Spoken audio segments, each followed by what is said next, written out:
என் காலை மண்காலாய் மாற்றி மாற்றி மதிலை தாண்டச் செய்தி,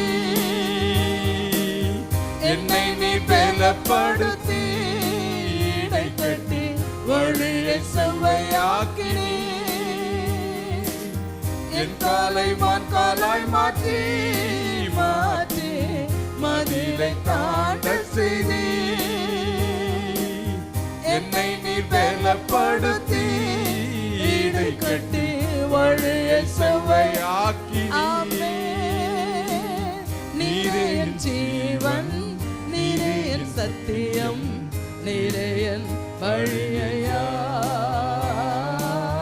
நீரே என் ஜீவன், நீரே என் சத்தியம், நீரே என் வழியா. கிறிஸ்துவுக்குள் பிரியமானவர்களே, ஆண்டவராய் இயேசு கிறிஸ்து நாமத்தினாலே உங்கள் அனைவருக்கும் எங்கள் அன்பான வாழ்த்துக்கள். இந்த மாலை நேரத்திலும் கர்த்தருடைய சத்தம் என்ற தொலைக்காட்சிக்கு உங்கள் அன்போடு வரவேற்று கர்த்தருடைய வார்த்தையை உங்களுக்கு பிரசங்கித்து உங்கள் ஆசீர்வாதத்துக்காக ஜெபிக்க விரும்புகிறேன். இந்த நாளிலும் தியானத்துக்காக மத்தேயு சுவிசேஷம் 9ஆம் அதிகாரம் 13ஆம் வசனத்தை வாசிக்கிறேன். ஆண்டவராய் இயேசு கிறிஸ்து மத்தேயு என்ற சீஷனுடைய வீட்டிலே ஒரு விருந்துக்கு சென்றிருக்கிறார். அந்த விருந்திலே அநேக ஆயக்காரரும் பாவிகளுமாகிய பொது ஜனங்கள் வந்து பங்கெடுத்திருக்கிறார்கள். அந்த பந்தியிலே, அந்த விருந்திலே ஆண்டவராய் இயேசு கிறிஸ்துவும் அழைக்கப்பட்டு பங்கு பெற்றிருக்கிறார். இயேசு என்ன செய்வார், இயேசுவை எப்படி குற்றம் கண்டுபிடிக்கலாம் என்று எண்ணத்தோடு பரிசேயருடைய கூட்டம் அவருக்கு பின்னால் எப்பொழுதுமே சென்று கொண்டிருந்தது. அப்பொழுது ஆயக்காரர்களோடு இயேசு பந்தியிருப்பதை கண்டு அவர் போதகர் ஆயக்காரரோடும் பாவிகளோடும் போஜனம் பண்ணுகிறது என்ன என்று சொல்லி தங்களுடைய கேள்விகளை எழுப்புகிறார்கள். அப்பொழுதுதான் ஆண்டவராய் இயேசு கிறிஸ்து அவர்கள் மத்தியில் சொன்ன வார்த்தையைத்தான் இங்கு நாம் வாசிக்கிறோம். இயேசு கிறிஸ்து இங்கு என்ன சொல்லுகிறார்? பாவிகளையே மனம் திரும்ப அழைக்க வந்தேன் என்று குறிப்பிடுகிறார். ஆண்டவராய் இயேசு கிறிஸ்து 2000 ஆண்டுகளுக்கு முன்பாக இந்த உலகத்துக்கு வந்தார். அவர் சிலுவையில் அறையப்பட்டு மரித்து அடக்கம் பண்ணப்பட்டு 3ஆம் நாள் உயிரோடு எழுந்தருளி 40வது நாள் பரலோகத்துக்கு எழுந்தருளி சென்றார். இயேசு கிறிஸ்து இந்த உலகத்தில் வந்தது என்பது ஒரு சரித்திர உண்மையாக இருக்கிறது. இயேசு கிறிஸ்து இந்த உலகத்திற்கு வந்தபோது தெய்வீக பல திட்டத்தோடு இந்த பூமிக்கு வந்தார். அதிலே ஒரு முக்கியமான ஒரு நோக்கத்தை தான் இங்கே பார்க்கிறோம். பாவிகளை மனம் திரும்ப அழைக்க வந்தேன் என்று இயேசு குறிப்பிட்டு சொல்வதை பார்க்கிறோம். ஆண்டவராய் இயேசு கிறிஸ்து செய்த பிரசங்கத்தை அப்போஸ்தலனாகிய மத்தேயுவும் மார்க்குவும் குறிப்பிடுகிறார்கள். அவர் செய்த முதலாவது பிரசங்கமே மனம் திரும்புங்கள், தேவனுடைய ராஜ்யம் சமீபமாயிருக்கிறது, காலம் நிறைவேறிற்று, ஆகையால் மனம் திரும்பி சுவிசேஷத்தை விசுவாசியுங்கள் என்று பிரசங்கிக்க தொடங்கினார் என்று சொல்லி மத்தேயு 4ஆம் அதிகாரம் 17ஆம் வசனத்திலும் மார்க்கு சுவிசேஷம் 1ஆம் அதிகாரம் 15வது வசனத்திலும் வாசிக்கிறோம். பாவிகளை மனம் திரும்பும்படி அழைக்க வந்தேன் என்ற இயேசு கிறிஸ்து எங்கெல்லாம் பிரசங்கிக்க சென்றாரோ, எந்த பட்டணங்களுக்கு சென்றாரோ, அங்கெல்லாம் மக்களுக்கு செய்த பிரசங்கத்தின் கருப்பொருள் மனம் திரும்ப வேண்டும் என்றதாகவே இருந்தது.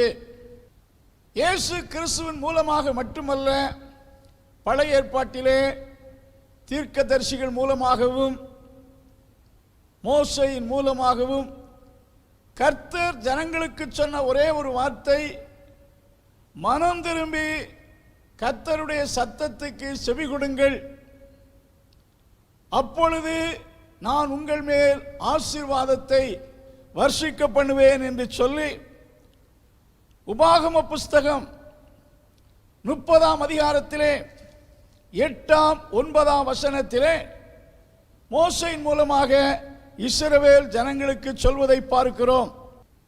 இயேசு கிறிஸ்துவுக்கு முன்னோடியாய் வந்த யோவான் ஸ்நானகன் ஜனங்களுக்கு என்ன பிரசங்கித்தார் என்றால், இதே கருத்தை தான் பிரசங்கித்ததாக மத்தேயு சுவிசேஷம் 3ஆம் அதிகாரம் 1ஆம் வசனத்தில் வாசிக்கிறோம். அந்நாட்களில் யோவான் ஸ்நானகன் யூதேயாவின் வனாந்தரத்தில் வந்து, மனம் திரும்புங்கள், பரலோக ராஜ்யம் சமீபத்திருக்கிறது என்று பிரசங்கித்தார் என்று சொல்லப்பட்டிருக்கிறது.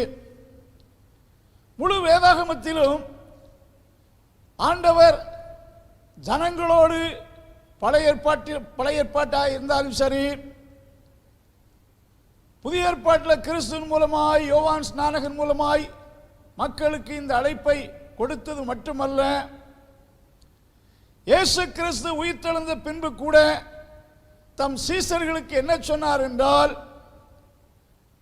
மனம் திரும்புதலும் பாவ மன்னிப்பும் சகல தேசத்தாருக்கும் என்னுடைய நாமத்தினாலே பிரசங்கிக்கப்பட வேண்டும், நீங்கள் அதற்கு சாட்சிகளாயிருக்கிறீர்கள் என்று சொல்லி சீசர்களுக்கு மனம் திரும்புதலை குறித்து மக்களுக்கு போதிக்க வேண்டும் என்று சொல்லி கட்டளையிட்டதாக லூக்கா சுவிசேஷம் 24ஆம் அதிகாரம் 47ஆம் 48ஆம் வசனத்தில் வாசிக்கிறோம். கிறிஸ்துவின் கட்டளை ஏற்றுக்கொண்டதான அப்போஸ்தலர்கள் சென்ற இடங்களிலெல்லாம் மனம் திரும்புதலை குறித்து தான் பிரசங்கித்தார்கள்.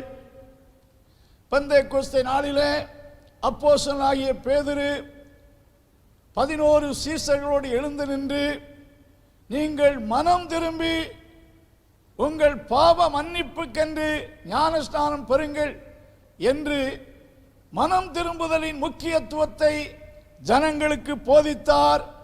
அன்றைக்கு 3000க்கும் மேற்பட்ட மக்கள் மனம் திரும்பி ஞானஸ்நானம் எடுத்தார்கள் என்று சொல்லப்பட்டிருக்கிறது. கிறிஸ்துவின் வார்த்தை ஏற்றுக்கொண்ட சீசர்கள் எங்கெல்லாம் சென்றார்களோ, மார்க்கு சுவிசேஷம் 6ஆம் அதிகாரம் 12ஆம் வசனத்திலே சீசர்கள் புறப்பட்டு போய் மனம் திரும்புங்கள் என்று பிரசங்கித்து, இயேசு கிறிஸ்துவின் வார்த்தை ஏற்றுக்கொண்டு சென்ற சீசர்கள் மனம் திரும்ப வேண்டும் என்று பிரசங்கித்தார்கள் என்று மார்க்கு சுவிசேஷம் 6ஆம் அதிகாரம் 12ஆம் வசனத்திலே வாசிக்கிறோம். இப்படி இந்த முழு வேதாகமத்திலும் மனம் திரும்புங்கள் என்ற வார்த்தை தேவனாலும் தேவனுடைய தீர்க்கதரிசிகளாலும் அப்போஸ்தலர்களாலும் தொடர்ந்து மக்களுக்கு, உலகத்தின் ஜனங்களுக்கு தேவனால் போதிக்கப்பட்டு வருகிறது என்றால், மனம் திரும்புதல் என்பது வேதாகமத்தின் முக்கிய ஒரு போதனையில் உபதேசத்தில் ஒன்றாக இருக்கிறது. மனுஷனுடைய ஆசீர்வாதத்திற்கு அது அடிப்படையான ஒன்றாக இருக்கிறபடியால் இந்த உண்மை பல முறை வலியுறுத்தி சொல்லப்பட்டிருப்பதை நாம் பார்க்கிறோம். வேத பண்டிதர் கூறுகிறார், the word repentance என்ற வார்த்தை பரிசுத்த வேதாகமத்தில் 100க்கும் மேற்பட்ட இடங்களில் சொல்லப்பட்டிருப்பதாக குறிப்பிடுகிறார். அன்பானுள்ளே, மனம் திரும்புதல் என்பது நம்முடைய வாழ்க்கையின் ஆசீர்வாதத்துக்கு மிக மிக முக்கியமானது. கிறிஸ்துவே அந்த வார்த்தையை நமக்கு குறிப்பிடுவார் என்றால் எவ்வளவு முக்கியம் என்பதை உணருங்கள். உலகத்திலே இருக்கிற அத்தனை மக்களும் பரிசுத்தவான்கள் அல்ல, நீதிமான்கள் அல்ல. அனைத்து மக்களும் பாவ சுவாபங்கள் உள்ளவர்களாய் விழுந்து போன பாவ சந்ததியின் வித்தாக இருக்கிறபடியால் எல்லா விதத்திலும் ஆண்டவருடைய பிரமாணத்துக்கு எதிராகவே வாழ்ந்து கொண்டிருக்கிறார்கள். சிலருடைய பாவங்கள் வெளிப்படையாக தெரியலாம். சிலருடைய பாவ வாழ்க்கை பிறருக்கு மறைக்கப்பட்டதாயிருக்கலாம். பரிசுத்த வேதாகமம் 1 ராஜாக்களின் புஸ்தகத்திலே 8ஆம் அதிகாரத்திலே ஒரு வார்த்தை சொல்லுகிறது, பாவம் செய்யாத மனுஷன் இல்லையே, நான் பாவமே செய்யவில்லை, எந்த குற்றமும் செய்யவில்லை என்று சொல்லத்தக்க நபர் இந்த உலகத்தில் எவருமே கிடையாது, எக்ஸப்ட் ஜீசஸ். இயேசு கிறிஸ்து இந்த உலகத்தில் வந்தபோது அவர் ஒருவர்தான் மக்களை பார்த்து கேட்டார், என்னிடத்தில் பாவம் உண்டென்று உங்களில் யார் சொல்லக்கூடும்? இயேசு கிறிஸ்துவை விசாரணை செய்த ராஜாக்களாய் இருந்தாலும் சரி, இயேசு கிறிஸ்துவுக்கு அநியாயமான தீர்ப்பை கொடுக்க முயற்சித்த ஆசாரிய வகுப்பினராய் இருந்தாலும் சரி, அவர் மேல் குற்றம் சாட்டுவதற்கு எந்த குற்றமும் அவரிடத்தில் காணப்படவில்லை. அவரே பரிசுத்தர், மாசில்லாதவர், குற்றம் இல்லாதவர், பாவம் அறியாதவர் என்று சொல்லப்பட்டிருக்கிறது. இயேசுவை தவிர இந்த பூமியில் பிறந்த அத்தனை மனிதர்களும் பாவிகள். ஒருவேளை இந்த வார்த்தை சிலருக்கு கசப்பான எண்ணத்தை கொண்டாக்கலாம். பாவிகள் என்ற வார்த்தை ஏதோ கெட்ட வார்த்தை அல்ல. பாவ சோபம் உள்ளவனை பாவிகள் என்று சொல்வது தவறு கிடையாது. எந்த குடும்பத்தில் நீங்கள் பிறந்து வளர்ந்திருந்தாலும் உங்களுக்குள்ளே பாவ சுவாபம் உண்டு. ஒருவேளை உங்கள் பாவங்கள் பிறருக்கு தெரியாமல் இருந்திருக்கலாம். உங்களுடைய அந்தரங்க தனிப்பட்ட வாழ்க்கையில் ஆண்டவருக்கு விரோதமாக எத்தனையோ குற்றங்கள், பாவங்கள் உங்களிடத்தில் காலத்துக்கும் வயதுக்கும் ஏற்றபடி வெளிப்பட்டது என்பது உங்களுக்கு தெரியும். பிறருக்கு தெரியாமல் இருந்திருக்கலாம். ஆகையால் தான் சிலருடைய பாவங்கள் வெளியரங்கமாகிறது, சிலருடைய பாவங்கள் வெளியரங்கம் ஆகாமல் அந்தரங்கமாக இருக்கிறது. ஆகையால் பாவியாகிய எல்லா மனிதர்களுக்கும் ஒரு அழைப்பை கொடுக்கும்படி, மனம் திரும்பும்படி அழைப்பை கொடுக்கும்படி இயேசு உலகத்தில் வந்தார், அழைத்து கொண்டே இருக்கிறார். அநேகர் இந்த அழைப்பை ஏற்றுக்கொண்டு தங்கள் பாவ வாழ்க்கையில் இருந்து மனம் திரும்பி கிறிஸ்துவிடத்தில் அறிக்கை செய்து கிறிஸ்துவால் கிடைக்கும் மன்னிப்பை பெறுகிறார்கள். பலர் தேவனுடைய அழைப்பை நிராகரிக்கிறார்கள். நாம் இந்த வசனத்தை கேட்டுக்கொண்டிருக்கிற நீங்கள் எந்த குரூப்பை சேர்ந்தவர்கள் என்று தயவு செய்து எண்ணி பாருங்கள். அப்போஸ்தலனாகிய பவுல் ஏதென்ஸ் என்ற பட்டணத்துக்கு செல்லுகையில் அங்கே கூடியிருந்த பெரிய தத்துவ ஞானிகளுக்கும் அறிஞர்கள் மத்தியிலும் ஞானிகள் மத்தியிலும் இவ்விதமாக கூறுகிறார்.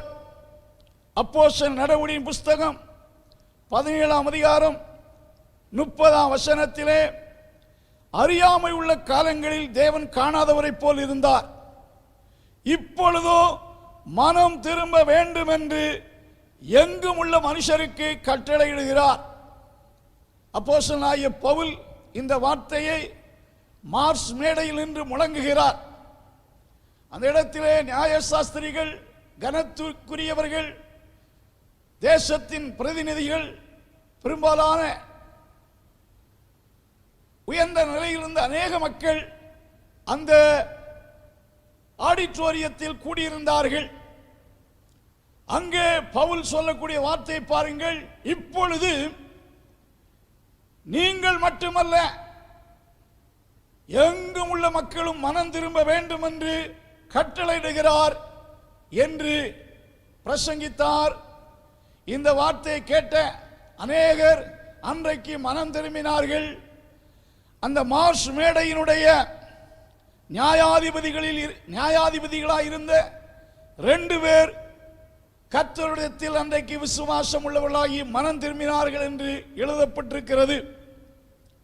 அன்பார்ந்தவர்களே, மனம் திரும்புங்கள் என்ற செய்தி பரலோகத்தின் செய்தி, தேவனால் அனுப்பப்படும் செய்தி, கிறிஸ்துவால் சொல்லப்பட்ட வார்த்தை, தீர்க்கதரிசிகளால் அறிவிக்கப்பட்டு கொண்டு வரக்கூடிய வார்த்தை, கிறிஸ்து மக்களுக்கு சொல்லும்படி சொன்ன வார்த்தை. ஆகையால் இன்றைக்கும் அந்த சத்தம் உலகத்தின் எல்லா பகுதிகளிலும் தொனித்துக் கொண்டிருக்கிறது. இன்றைக்கு இந்த ஜாய் டிவியின் மூலமாய் உங்களுக்கு இந்த வார்த்தை கொண்டு வரப்படுகிறது. அன்பார்களே, மனம் திரும்புதல் மிக மிக முக்கியமான ஒன்று. ஆகையால் தான் கிறிஸ்து இதை மக்களுக்கு போதிக்கும்படி கட்டளையிட்டு கூறியிருக்கிறார். இயேசு கிறிஸ்து மனம் திரும்புதலின் முக்கியத்துவத்தை குறித்து பல பட்டணங்களில் பிரசங்கித்தார், பல அற்புதங்களை செய்தார். அந்த பட்டணத்தைச் சேர்ந்த மக்களில் பலர் மனம் திரும்பாமல் இருப்பதை கண்ட கிறிஸ்து அந்த பட்டணத்தை கடிந்து கொண்டதாக நாம் பார்க்கிறோம்.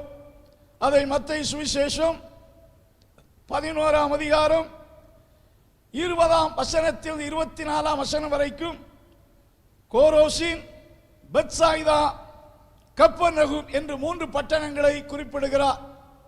இந்த 3 பட்டணங்களும் ஆண்டவர் இயேசு கிறிஸ்துவால் பல அற்புதங்கள் நிகழ்த்தப்பட்ட பட்டணங்கள். கோரோசின் என்பது பெத்சாயிதா பட்டணத்துக்கு அருகிலிருந்த ஒரு மிகப்பெரிய பட்டணம் என்று கூறுகிறார்கள். பெத்சாயிதா பட்டணம், கப்பர்நகூம் இயேசு கிறிஸ்து ஊழியத்தில் அநேக நாட்கள் தங்கியிருந்த ஒரு பட்டணம். கிறிஸ்துவின் ஊழியத்துக்கு ஒரு ஹெட் குவார்ட்டராக கிறிஸ்து தெரிந்து கொண்ட ஒரு பட்டணம். இந்த பட்டணம் கிறிஸ்துவின் வார்த்தைகளையும் செய்திகளையும் கேட்ட போதிலும் மனம் திரும்பாமல் இருந்ததை கண்டு கடிந்து கொண்டார் என்று சொல்லப்பட்டிருக்கிறது. அன்பார்ந்தவர்களே, இன்றைக்கும் கிறிஸ்து மனம் திரும்பும்படி அழைக்கிற சத்தத்தை சிலர் கேட்டு மனம் திரும்புகிறார்கள். பலர் கிறிஸ்துவின் வார்த்தையை கேட்டு அதை நெக்லெக்ட் பண்ணுகிறார்கள் அல்லது அதை அசட்டை செய்கிறார்கள் என்று சொல்லலாம். கிறிஸ்துவானவர் ஒரு ஓமையை கூறினார். ஒரு பெரிய மனிதன் ஒரு பெரிய விருந்தை உண்டாக்கி அந்த விருந்துகளில் வந்து சந்தோஷமாய் பங்கெடுக்கும்படி தம்முடைய ஊழியக்காரர் மூலமாக அந்த விருந்துக்கான அழைப்பை எடுத்து கூறுகிறார்.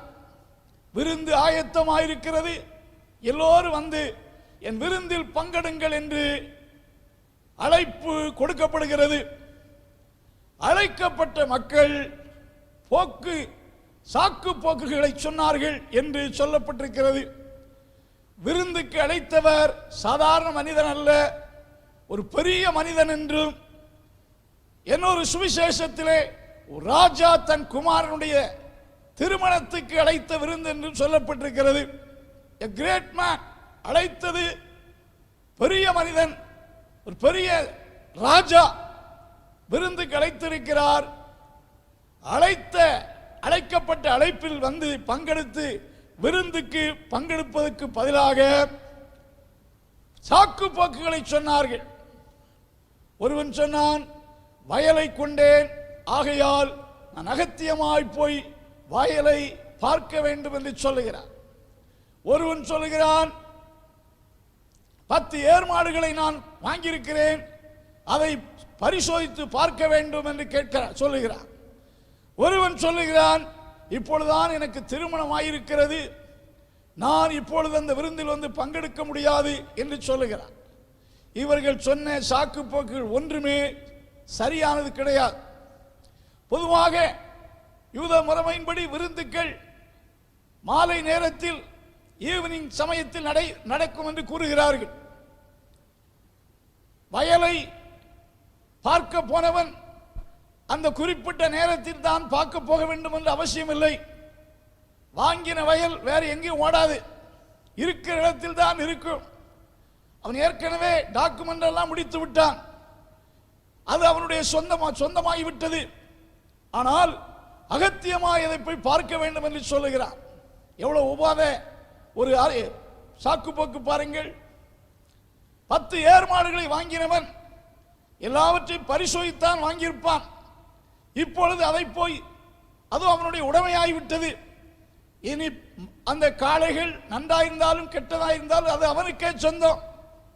ஆகினாலே இப்படி ஒவ்வாத சாக்குப்போக்களை சொல்லி அசட்டை செய்வது போல இன்றைக்கும் கர்த்தருடைய வார்த்தைக்கு கீழ்ப்படிந்து மனம் திரும்புவதற்கு பதிலாக நாளைக்கு திரும்பலாம், இன்னொரு நாள் திரும்பலாம் என்று சொல்லி மக்கள் சாக்கு போக்குகளை சொல்லி கர்த்தருடைய சத்தத்தை கீழ்ப்படியாமல் இருக்கிறார்கள். அன்பார்ந்தவர்களே, கிறிஸ்து தொடர்ந்து இந்த அழைப்பை கொடுக்கிறார். அன்பார்ந்தவர்களே, ஏன் மனம் திரும்புதல் மிக மிக முக்கியமானது என்றால்,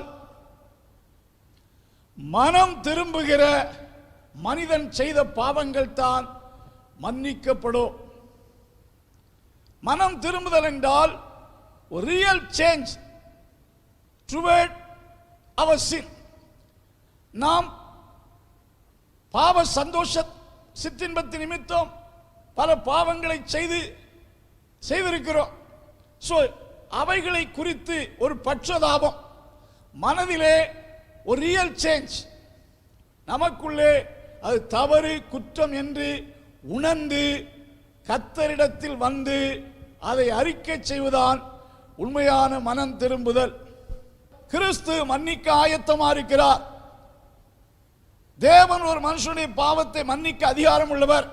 ஆகையால் யார் யார் மனம் திரும்புகிறார்களோ, தங்கள் குற்றத்தை ஒத்துக்கொண்டு என்னை மன்னித்தருளும் என்று கிறிஸ்துவண்டை வருகிறார்களோ, அவர்களுக்கு மன்னிப்பும் ரட்சிப்பும் ஒரு கிஃப்டாக கொடுக்கப்படுகிறது. இரண்டாவது, ஏன் அது முக்கியம்? இயேசு சொன்னார், மனம் திரும்புங்கள், பரலோக ராஜ்யம் சமீபத்திருக்கிறது. Without the forgiveness of your sin, you cannot enter into the kingdom of God.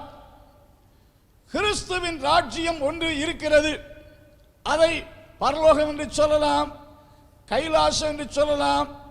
அது எங்கு இருக்கிறது, எப்படி இருக்கின்றது ஆராய்ச்சி தேவையில்லை. கிறிஸ்துவின் ராஜ்யம் ஒன்று இருக்கிறது.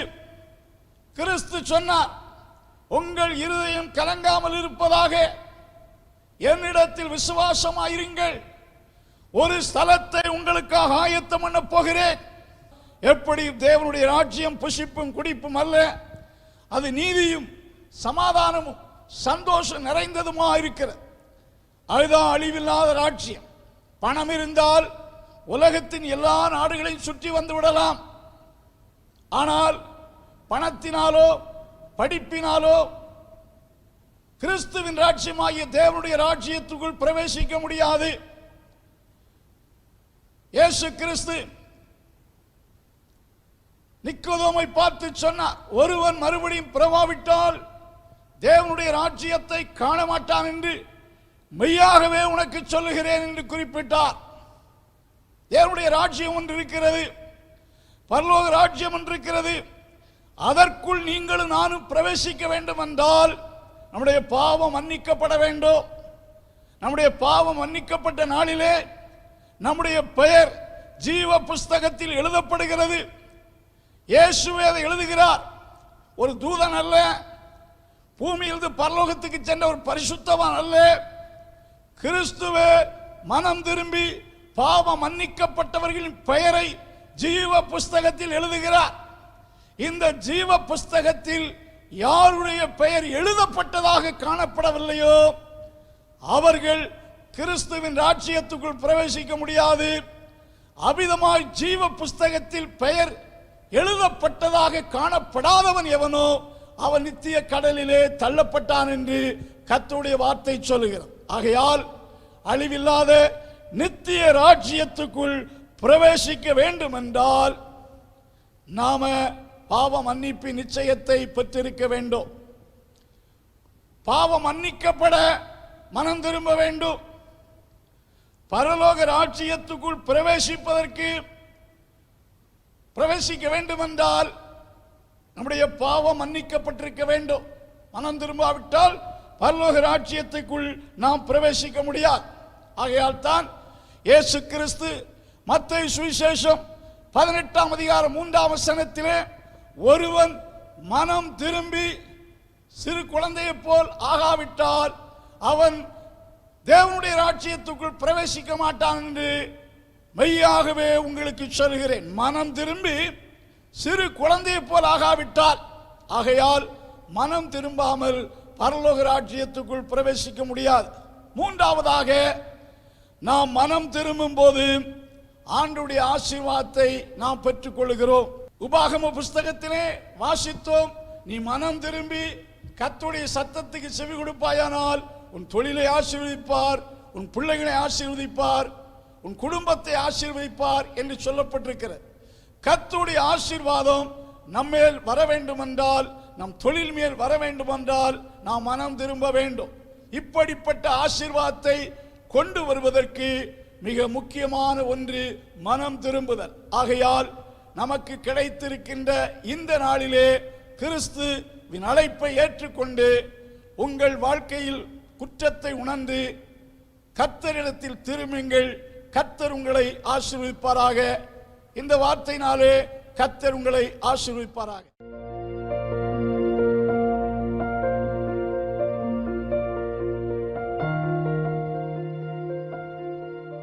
பரிசுத்தமுள்ள ஆண்டவரே, இந்த நாளிலும் உடைய அழைப்பை கேட்ட அருமையான பிள்ளைகளை ஆசீர்வதியும்.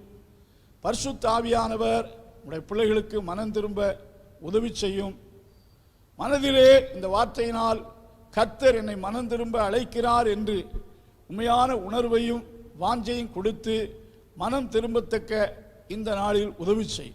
இந்த நாள் அநேகருடைய ரட்சிப்பு நாளாய் மாறுவதாக. வார்த்தை கேட்ட அனைவரையும் ஆசீர்வதியும். கிருபை கூட இருப்பதாக. இயேசு கிறிஸ்துவின் நாமத்தில் ஜெபங்கேளும் நல்ல பிதாவே, ஆமென். Praise the Lord.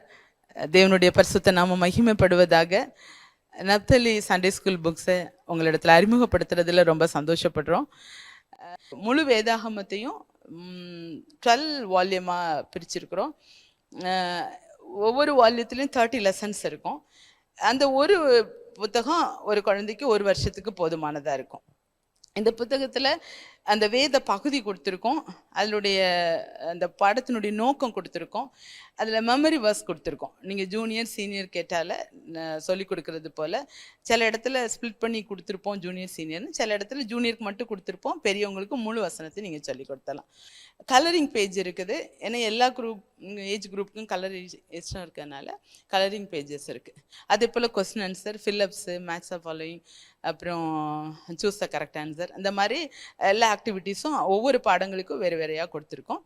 நீங்கள் 9940937773 9940937773 இந்த நம்பருக்கு நீங்கள் வாட்ஸ்அப் பண்ணிங்கன்னா, உங்களுக்கு புக்ஸ் வேணும்னு நீங்கள் மெசேஜ் பண்ணிங்கன்னா உங்களுக்கு ஆர்டர் ஃபார்ம் அனுப்பித்தரோம்.